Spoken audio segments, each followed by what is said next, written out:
Hindi bawal ang ma-in love. Huwag lang yung sobra-sobrang bata ka pa. Alam mo, hindi ako tutol dyan. Pag nagkaka-crush kayo, nai-in love kayo, okay lang ako dyan. Bakit? Lahat kami mga magulang, pinagdaanan namin yan. Pero hindi ako agree na masyado ka pang bata. 10 years old ka lang, 11, 12, naku po, enjoy being a kid. Maglaro ka dahil hindi mo na mababalik yan. Pag masyado kang nagmadali, feeling mo 12 ka na, 13 ka na, ready ka na, gusto mo na ma-in love, you don't know what you're talking about, okay? Play. It's very fun to play. Kailangan maging bata ka dahil hindi mo na mababalik yon.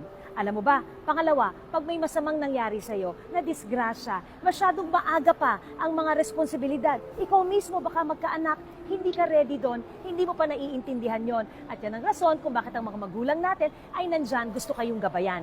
Kaya bago mo husgahan ang mga magulang mo, hindi naman niya nakikinig hindi naman niya nakaka-relate masyado naman kasing stricto Subukan mo muna magsabi. Subukan mo munang ilapit ang loob mo sa nanay mo. Mama, meron akong crush. Mama, anong gagawin ko? Huwag nega agad. Be open. Dahil marami na rin mga magulang ngayon ang gusto magbago at gusto kayong intindihin. Subukan mo muna.